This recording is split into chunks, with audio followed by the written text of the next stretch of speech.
होगी। समझ पा रहे हैं आप? प्रशांत कपूर जी पानीपत से। राधे राधे। राधे राधे महाराज जी।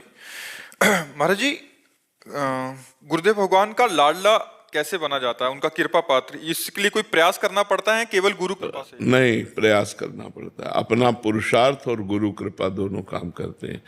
तन मन प्राण जब गुरु को समर्पित हो जाते हैं तो फिर वो गुरु का लाडला हो जाता है। जिसका तन, जिसका मन, जिसका प्राण, पर ये कहने की बातें नहीं, बहुत कठिन है समर्पित करना।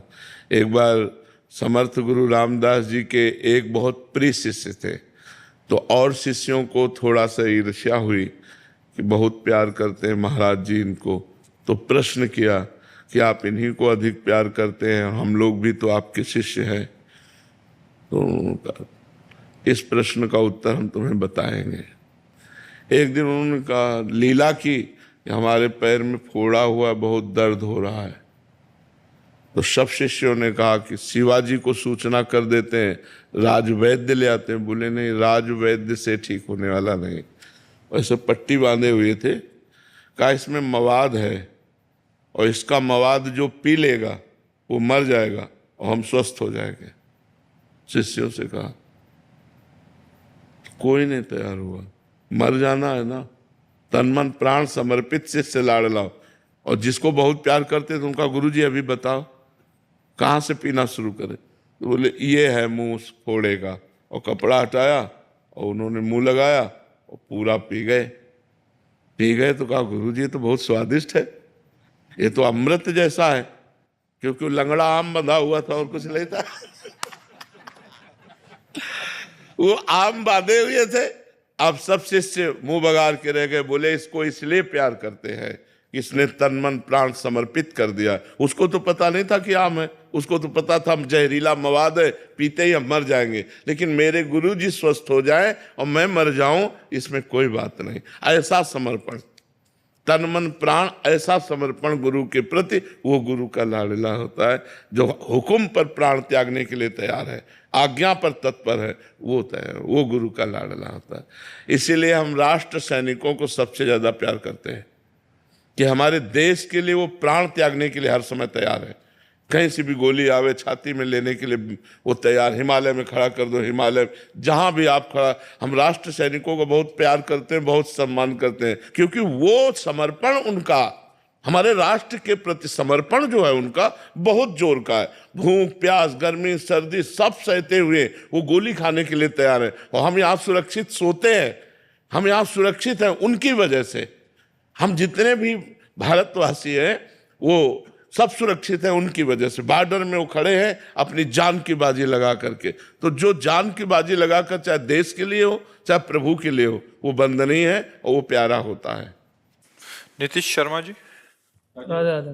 राधे राधे महाराज जी। महाराज जी, एक तरफ सुना है कि अपनी इच्छाओं को भगवान को बताएं, वो पूरी करेंगे, और दूसरी तरफ ये भी आता है कि भगवान से मांगना नहीं चाहिए, वो आपकी इच्छाएं अपने आप पूरी करेंगे। हाँ, एक सम्राट प्रसन्न हुआ, एक गरीब आदमी नजदीक गया तो सम्राट ने कहा मैं बहुत प्रसन्न हूं, तुम्हें जो मांगना हो मांग लो। सम्राट माने होता है बहुत से राजाओं का बादशाह। तो उन्होंने कहा सरकार 1 साल की भैंस के लिए चारा दे दीजिए और 1 साल का हमें भोजन दे दिए। तो उनका तुम मांग किससे रहा पता है? सम्राट से मांग रहा हो। क्या मांग रहा है? 1 साल का भैंस का चारा और 1 साल का अपना। तो अखिल कोटि ब्रह्मांड नायक परमात्मा से हम मांग क्या रहे? बिल्कुल वैसे ही मांगना है जैसे एक सम्राट से 1 साल भैंस का चारा और 1 साल अपने भोजन का गुजारा। अरे कह दे तो तेरे पूरे जीवन का गुजारा एक क्षण में वो कर दे। तो ऐसे ही अनंत ब्रह्मांड के स्वामी को छोड़ दो उनके ऊपर कि आपको जो देना हो सो दो, तो वो अपनी स्थिति से देंगे। और जब हम मांगेंगे तो हम अपनी स्थिति से मांगेंगे। हमारी स्थिति कितनी है? तो उन्होंने कहा जब खुल के मांगो कितना, तो आप बहुत हिम्मत करो, कहोगे 1 अरब रुपया। और उससे कहा जाए आप जितना प्रसन्नता से दे दो, तो वो अपनी स्थिति से देगा। वो जब अपनी स्थिति से देगा वो हमारे लिए बहुत बड़ी बात होगी। तो हमें लगता है भगवान का भजन करना चाहिए, भगवान की आराधना करनी चाहिए और प्रभु से कहना चाहिए मुझे मांगना नहीं आता, आपको जो मन हो सो दे देना। जैसे पालन पोषण करना हो वैसे पालन पोषण करना। नाथ बस आपका याद, आपका स्मरण, ये ना छूटे, ये हमें आप दे दो कि मैं आपकी याद में, आपके स्मरण में डूबा रहूं। बस सार बात है। तो हमें चाहिए उसके ऊपर छोड़ देना, और उसके ऊपर छोड़ देने पर विश्वास रहिए, पता नहीं होगा कि नहीं होगा, कि आज हमें रबड़ी रसगुल्ला मिल रहा है तो जय, और कल भूखे रहेंगे तो भी जय बोलेंगे और आधा आधा बोलेंगे। हमें मांगना नहीं, हमें देखना है कि आज आप क्या खवाते हो, आज आप क्या व्यवस्था करते हो। वो भारी व्यवस्था उनकी चल रही, पर ऐसा विश्वास हो जाना कठिन होता है, ऐसा विश्वास हो जाना कठिन होता है कि हम मेहनत करें लेकिन हम मांगे ना, भगवान की आराधना करें, अपने पद का निर्वाह करें, अपने कर्तव्य का पालन करें, जो ईश्वर दे दे, जो हमारी फीस है वो दे दे, उससे हमारा काम चल जाए। आप लोग गृहस्थ तो इसलिए बोल रहे हैं, बाबा जी को तो बिल्कुल भगवान के सहारे कोई फीस नहीं। हमारी फीस यही है कि तुम हमारी बात मान लो और तुम्हारा जीवन अच्छा हो जाए, तुम सुखमय, स्वस्थ, आनंदमय, यही मेरी फीस है। तुम मुस्कुरा दो, यही मेरी फीस है। तुम चिंता रहित हो जाओ, तुम शोक रहित हो जाओ, यही हमारी फीस है। हम संतों की फीस क्या है? आप गंदे नशा छोड़ो, आप राधा राधा बोलो, आप सुखी रहो, यही हमारी फीस है। सर्वे भवन्तु सुखिनः, सर्वे सन्तु निरामया, सर्वे भद्राणि पश्यन्तु माँ कश्चित् दुख भाग भवेत्। किसी को कभी दुख ना हो, सब सुखी रहे, सब निरोग रहे, सब आनंदित रहे, यही हमारी कामना है। तो हमें लगता है कि गृहस्थ आदमी को भगवान से कामना करनी चाहिए। हम ये नहीं कह रहे नहीं करनी चाहिए, पर इतना दे दो, इतना नहीं करनी चाहिए। आपकी जैसी मर्जी हो प्रभु, आप देख लो, हमारा परिवार है, घर है, व्यवस्था है, नाथ आप जैसे चलाओ, आप स्वामी हो, मैं सेवक हूं, बस इतने से काम बन जाएगा। नाथ सकल संपदा तुम्हारी, मैं सेवक समेत सुत नारी। प्रवीण हड़िया जी। राधे राधे महाराज जी। महाराज जी, मेरे मन में ये विडंबना है कि कभी कभी किन्हीं सिद्ध या शुद्ध पुरुष के प्रवचन सुनते समय कह रहे कि महाराज जी कभी कभी कोई तर्क हो जाता है कि क्या ऐसा भी हो सकता है?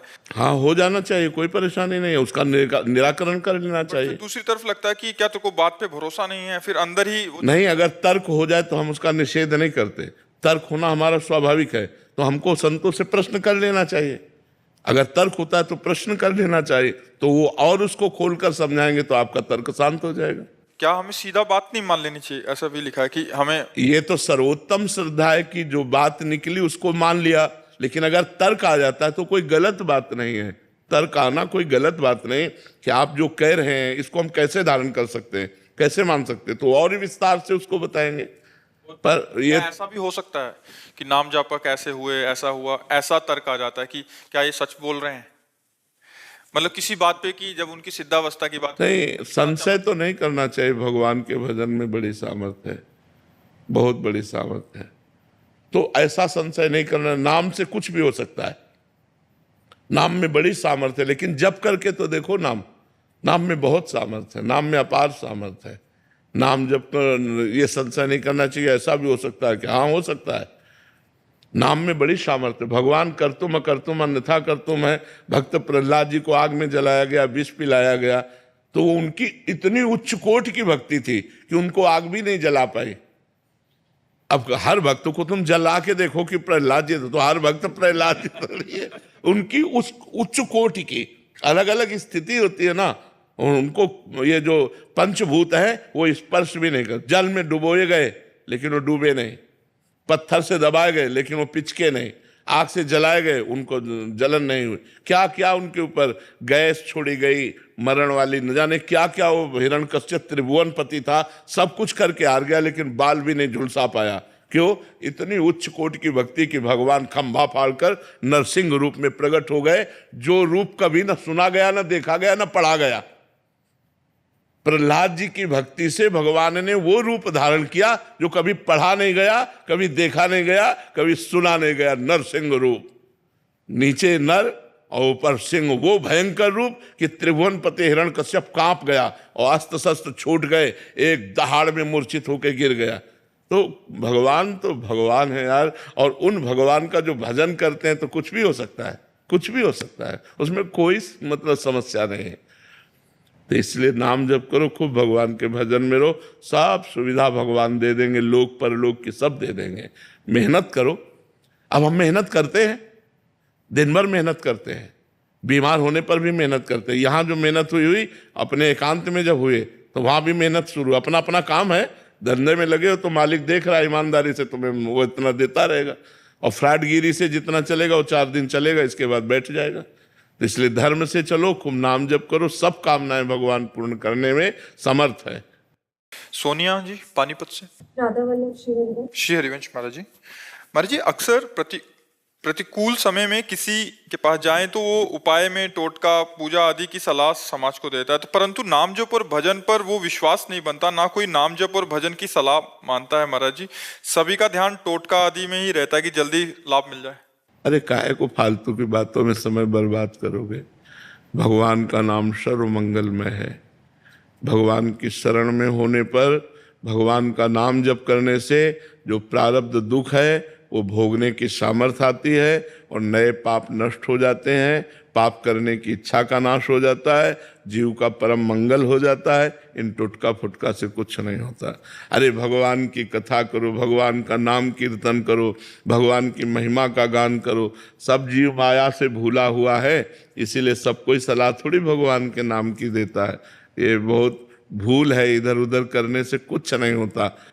सुनो भरत भावी प्रबल बिलख कहो मुनिनाथ, हानि लाभ जीवन मरण जस अपजस विधि हाथ। ये टुटका से ठीक होने वाला नहीं है, ये विधान है, टुटका से ठीक होने वाला नहीं। भाई मैं हमारी बात मान लो, भगवान का आश्रय लो। सर्व विपत्ति का नाश करने में समर्थ केवल भगवान है, दूसरा कोई नहीं है। हर दुख का नाश करने के लिए भगवान समर्थ है, हरि समर्थ है। उनका आश्रय लो, उनका नाम जपो करो। अगर भाई किसी को टुटका से फायदा मिल जाए तो आपके पुण्य से उसका लाभ मिला है, ना कि टुटका से। जैसे आपकी भावना बनी, आप यहाँ आए और आपका कोई काम बन गया, तो आप आए, ये आपका पुण्य हुआ, तपस्या हुई ना। आप मेहनत कर आए, घंटों खड़े रहे, दर्शन किए, तो उसके फल रूप में आपका काम बन गया। वो हमसे थोड़ी बना, वो आपकी साधना बनी, तब आपका काम पूरा हो गया। तो हमें लगता है कि हम साधना करें, हम तपस्या करें, हम भगवान का भजन करें, जो सत्य मार्ग है उसका हम अवलंबन लें। ये टुटका फुटका से तो मुझे नहीं लगता कि कुछ होने वाला है। और टुटका कहते किसे हैं? क्या टुटका होता है? चौराहे पे नींबू रखो, फिर उसकी चार और फिर पीछे को फेंको। काला भूत तो घर के आगे टांग लो, नजर ऐसा चप्पल टांग लो। इस सब से कुछ नहीं होता है। भगवान का देखो, विभीषण जी लंका में है, राम नाम अंकित गृह, भगवान का नाम अंकित है दीवाल में, भगवान का नाम। ये नहीं जूता चप्पल टांगने नहीं, राम नाम अंकित गृह शोभा। घर की शोभा क्या है? भगवान का नाम पहले लिखा होता था दरवाजे पे अतिथि देवो भव, अब लिखा होता कुत्ते से सावधान, लिखा था। अब कलयुग का प्रभाव बढ़ गया है अलग अलग। तो हम तो कहते हैं अगर आपका श्रद्धा विश्वास बने हमारी बात पे, तो भगवान का नाम लो। नाम लेत मंगल दिशि दशहु, 10 दिशाओं में मंगल होगा। हरि स्मृति सर्व विपद विमोक्षण। जहां आपको लग रहा हो कि अब अमंगल होने वाला है, पुकारो मंगल होन भगवान को, हे हरि, हे भगवान, हे करुणामय, मुझ दीन की बात सुन लो, मेरी रक्षा कर लो। भगवान मंगल करेंगे। ये नींबू हो, ये घोड़े की नाल हो, ये इधर उधर की चीजें रक्षा नहीं करेंगी। ये सब प्राकृतिक नाशवान वस्तुएं हैं, हमें इन पर तो विश्वास नहीं है, हमें विश्वास नहीं है। आपको हो तो धन्यवाद, आप कीजिएगा, और जब आपको उससे लाभ ना मिले तो फिर भगवान का नाम लीजिएगा। अगर हमारे प्रारब्ध में किडनी भोग लिखा है तो त्रिभुवन में कोई पैदा नहीं हुआ कि इसे ठीक कर दे, और इसे ठीक होना लिखा है तो त्रिभुवन में कोई नहीं कि इसे बिगाड़ सके। देखो भगवान चलाना चाह रहे हैं तो ऐसी स्थिति में भी प्रवचन हो रहा है, एकांतिक वार्ता हो रही, सब हो रहा है। और अगर भगवान न चलाना चाहे तो चाहे जितनी किडनी बदल लो, सब इन्फेक्शन हो जाएगा, फेल हो जाएंगी। हमें लगता है भगवान से बढ़कर कोई नहीं है, तो हमें भगवान की आराधना करनी चाहिए। जितने देवी देवता हैं सब भगवान के ही स्वरूप हैं। आराधना करो, पाठ करो, भगवान के नाम से दूसरों को दान करो, दूसरों गरीबों की सेवा करो। ये तो मेरी समझ में आता है, लेकिन और अन्य बातें सब समझ में आती। महाराज जी आजकल मानसिकता ऐसी हो गई है कि हमें कुछ ना करना पड़े, जो काम करे अंगूठी करे, जो काम करे नींबू करे।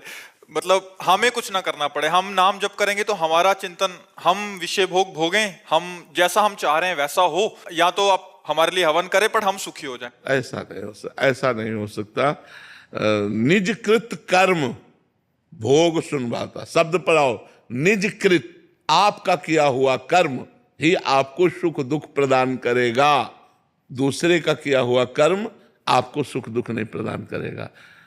आप पैसा रुपया नाना प्रकार की भोग सामग्री एकत्रित कर सकते हो, लेकिन सुख शांति नहीं, वो केवल परमात्मा में ही मिलेगी। यदि परमात्मा का चिंतन नहीं करते हो तो आप सुखी नहीं हो सकते, आप शांत नहीं हो सकते, चाहे जो कुछ इकट्ठा करके देख लो।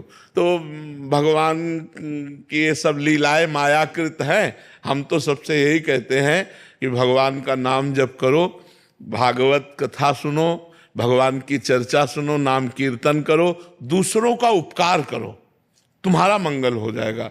श्री हरिवंश महाराज जी आपकी अपार कृपा से मैंने समस्त दुष्कर्म जैसे व्यभिचार, मादक पदार्थों का सेवन, धूम्रपान, झूठ बोलना, चोरी करना, पैसे का छल कपट करना को त्याग दिया। परंतु एक मन में बहुत खेद है कि आप इतनी देर से क्यों मिले महाराज जी? आज जीवन की 46 वर्ष की आयु व्यर्थ हो। इस विषय पर ना सोचे, अब ये सोचे कि जब से मिले हैं तो अब हमको समय नष्ट नहीं करना, अब हमको अच्छे से समय गुजारना है, भगवान का नाम जप करते हुए, परोपकार करते हुए, धर्म पूर्वक धन कमाते हुए, परिवार का प्यार पूर्वक पोषण करते हुए।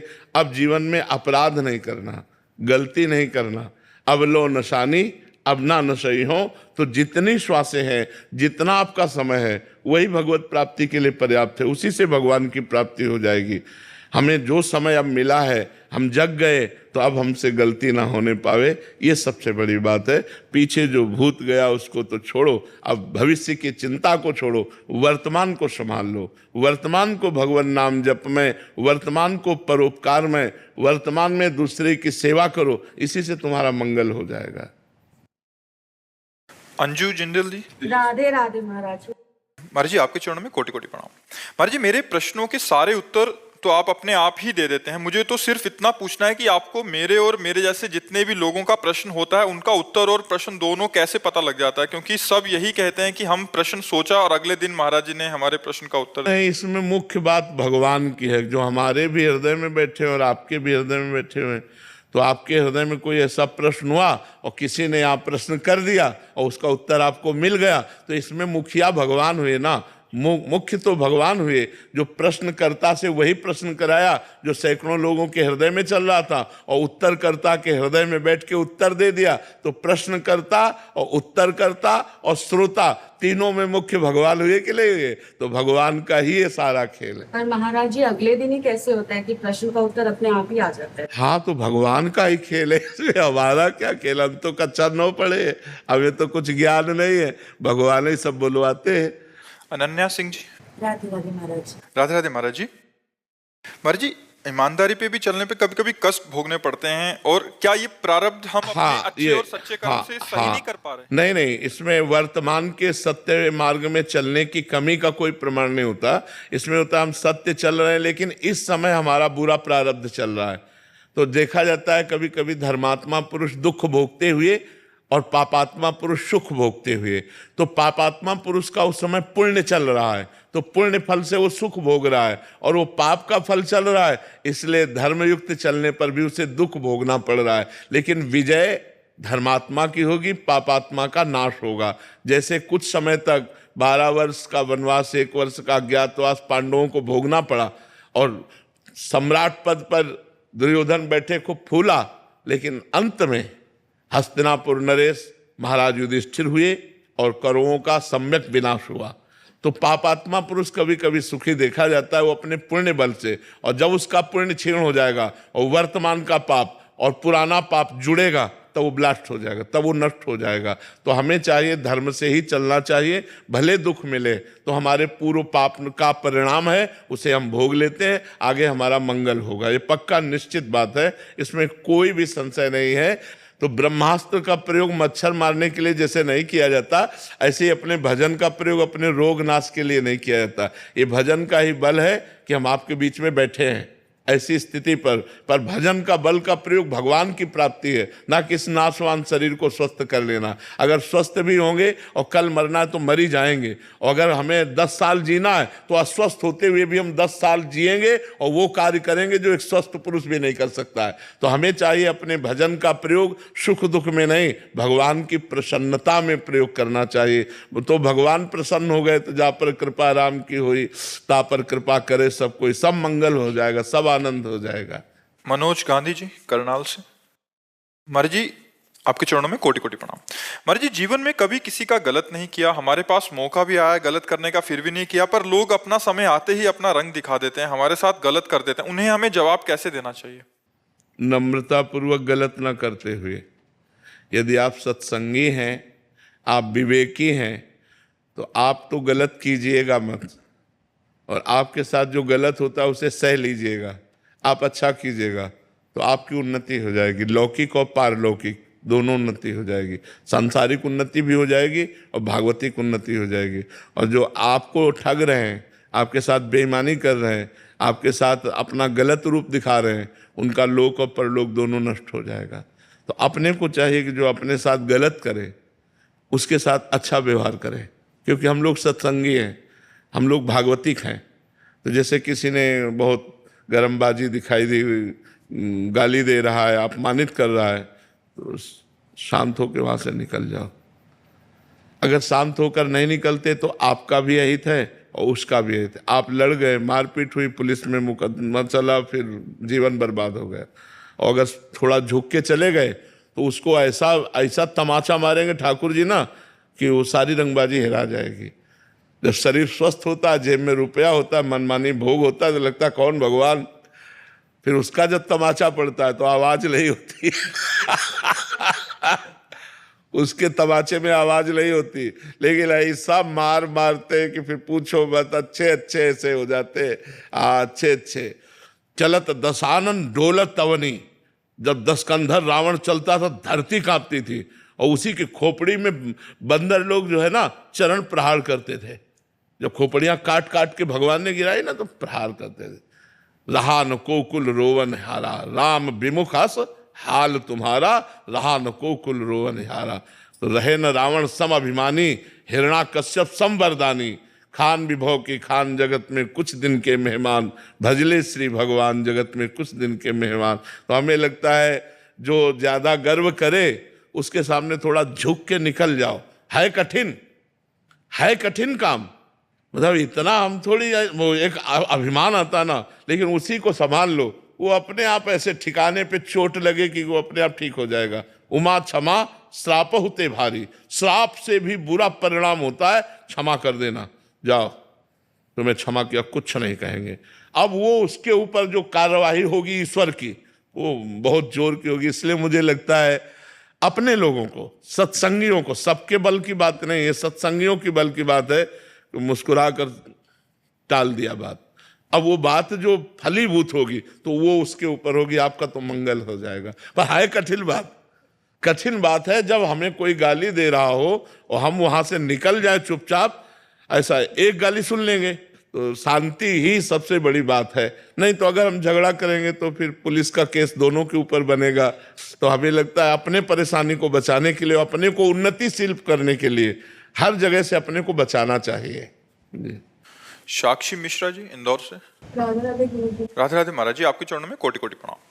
गुरुदेव भगवान, भक्ति और भाव के बीच क्या फर्क है? दोनों में ज्यादा भक्ति साधन है और उस साधन का फल भाव है, अलग नहीं है। भाव भक्ति का ही फल भाव है।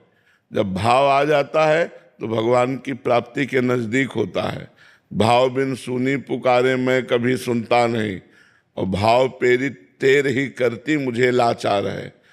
भाव से मुझको बजे तो भाव से बेड़ा पार है। भाव आ गया तो फिर क्या है? भक्ति का साधन है, भक्ति साधन है, और भक्ति का फल है ये भाव। भाव आ गया तो भाव में डूबा हुआ जब भगवान को पुकारता है या भगवान को भोग लगाता है या भगवान की जो भी सेवा करता है वो प्रेममयी सेवा होती है। भाव का भूखा हूँ मैं और भाव ही एक सार है। भाव से मुझको भजे तो भव से बेड़ा पार है।